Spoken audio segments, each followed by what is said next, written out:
एक बार एक बहुत बड़ा बिजनेसमैन एक छोटे से गांव में जाता है। उसका प्लान होता है कि उस गांव में एक फैक्ट्री लगानी है। वो एक ऐसी जगह तक पहुंच जाता है जहां पर उसके सामने नदी होती है और उसके सामने गांव होता है। अब उसके पास में दो ऑप्शंस होते हैं। एक कि वो सड़क के रास्ते से घूम करके उस गांव तक पहुंचे, जिसमें करीब करीब 8 घंटे लगेंगे, क्योंकि डायरेक्ट कोई रास्ता नहीं है वहां तक पहुंचने का। दूसरा कि सिर्फ 20 मिनट में एक नाव में बैठ करके उस नदी को पार करके उस गांव तक पहुंच जाए। तो अपना टाइम बचाने के लिए उसने उस नाव में बैठने का डिसीजन लिया। वो नाव बहुत ही छोटी सी थी, जिसमें एक तरफ एक आदमी बैठा था जो कि नाव चला रहा था और दूसरी तरफ ये बिजनेसमैन बैठा हुआ था। तो नाव में बैठने की थोड़ी देर बाद उस बिजनेसमैन ने उस नाव वाले से पूछा, तुझे पता है तेरी नाव में कौन बैठा है? तो नाव वाले ने बड़े ही भोलेपन से कहा हाथ जोड़ करके, नहीं साहब मुझे नहीं पता आप कौन है। तो बिजनेसमैन बोला, अरे तू अखबार नहीं पढ़ता है क्या? हर दूसरे दिन मेरी फोटो आती है अखबार में।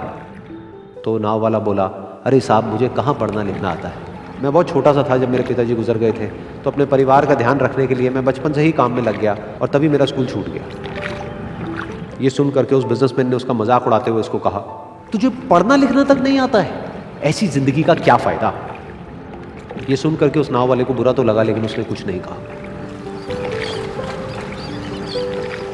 थोड़ी देर बाद वो बिजनेसमैन उस नाव वाले से बोला, अभी कुछ ही दिन बाद ये जो सामने तू जमीन देख रहा है, यहां पर मेरी एक बहुत बड़ी फैक्ट्री होगी जहां पर हमारे ब्रांड की मिनरल वाटर की बॉटल्स बनेगी। उस नाव वाले को बात समझ नहीं आई। उसने कहा, क्या बनेगा साहब? तो बिजनेसमैन थोड़ा सा इरिटेट होकर के बोला कि हमारे यहाँ पर पानी की बोतलें बनेंगी जो तेरे गांव में नहीं बिकेगी, लेकिन शहरों में बहुत बिकती है। अरे कभी तू शहर गया होगा तो तूने देखी होगी पानी की बोतलें रखी होती है दुकानों पर। फिर वो नाव वाला बोला, अरे साहब मुझे कैसे पता होगा, मैं तो कभी इस गाँव से बाहर गया ही नहीं। फिर वो बिजनेसमैन उसके ऊपर हंसते हुए बोला, तू कभी इस गांव से बाहर तक नहीं गया, तुझे पता ही नहीं कि शहर क्या होता है? अरे ऐसी जिंदगी का क्या फायदा?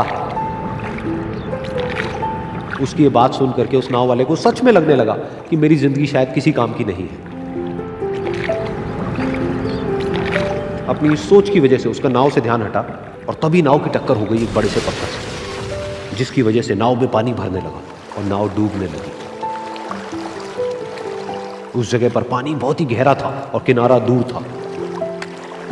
नाव वाले को समझ आ गया कि अब इस नाव को बचाने का कोई तरीका नहीं है और वो अपनी जान बचाने के लिए नदी में छलांग मारने ही वाला था। तभी उसने उस बिजनेसमैन से पूछा, साहब आपको तैरना तो आता है ना? तो बिजनेसमैन घबरा करके बोला, ऐसा क्यों पूछ रहे हो, मुझे तैरना नहीं आता है। उसकी ये बात सुन करके नाव वाले को हंसी आ गई और वो बोला, अरे साहब आपको तैरना तक नहीं आता, ऐसी जिंदगी का क्या फायदा? ये सुन करके उस बिजनेसमैन को अपनी गलती का एहसास हुआ और वो हाथ जोड़ करके उस नाव वाले से बोला, तुम जो कहोगे मैं तुम्हें दूंगा, बस मेरी जान बचा लो। तो उस नाव वाले ने बोला, अरे साहब आप घबराओ नहीं, मुझे सिर्फ तैरना नहीं आता है, मुझे डूबते हुए लोगों को बचाना भी आता है। आप मुझे कस के पकड़ लो, मैं आपको कुछ नहीं होने दूंगा। और फिर उस नाव वाले ने ना सिर्फ अपनी बल्कि उस बिजनेसमैन की भी जान बचाई।